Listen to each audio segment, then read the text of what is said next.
Bagara rice కోసం మీరు ఏ rice అయితే తీసుకుంటున్నారో ఆ రైస్ని 2-3 సార్లు క్లీన్ చేసి ఒక హాఫ్ అన్ అవర్ ముందు నానబెట్టాలి. నేను ఇక్కడ రేషన్ బియ్యాన్ని తీసుకున్నాను.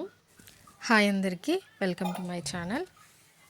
ముందుగా అడుగు మందంగా ఉన్న ఒక గిన్నెను తీసుకోవాలి. దానిలో 2 టేబుల్ స్పూన్ల ఆయిల్, 1.5 టేబుల్ స్పూను నెయ్యి వేసుకోవాలి. ఆయిల్ హీట్ అయిన తర్వాత కొద్దిగా పుదీనా, కొత్తిమీర, కరివేపాకు వేయాలి. కొంచెమే వేయాలి, మిగతాది తర్వాత వేయాలి. ఇవి వేగిన తర్వాత బిర్యానీ స్పైసెస్ కూడా వేసుకోవాలి. ఈ బిర్యానీ స్పైసెస్ కూడా వేగిన తర్వాత ఒక ఆనియన్, 2 మిర్చి కట్ చేసి వేసుకోవాలి.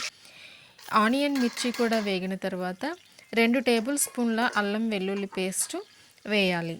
ఈ అల్లం వెల్లుల్లి పేస్ట్ కొంచెం వేగిన తర్వాత పుదీనా, కొత్తిమీర, కరివేపాకును మరి ఒకసారి వేసి బాగా కలుపుకోవాలి.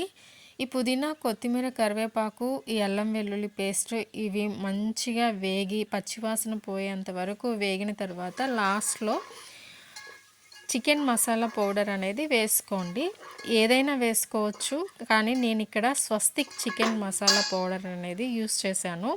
ఇది 1 టేబుల్ స్పూన్ వేస్తే చాలా చాలా బాగుంటుంది. బగారా టేస్ట్ చాలా బాగుంటుంది. మీరు ఒకసారి ట్రై చేసి చూడండి.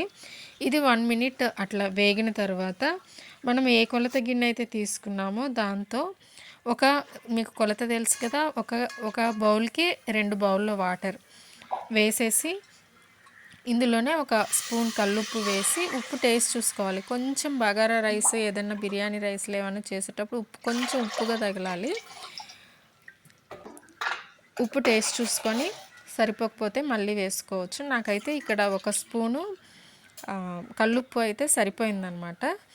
ఎసరు వచ్చిన తర్వాత మనం ముందుగానే నానబెట్టుకున్న బియ్యాన్ని అందులో వేసి హై ఫ్లేమ్లో పెట్టి ఒక 10 నిమిషాలు, తర్వాత లో ఫ్లేమ్లో పెట్టి మూత పెట్టేసుకొని ఉమ్మగిలనివ్వాలి. అవసరమైతే దాని మీద ఏదైనా బరువు పెట్టినా సరిపోతుంది. అంతే అండి, బగారా రైస్ చేయడం చాలా ఈజీ. నేను చెప్పిన ఇంగ్రీడియంట్తో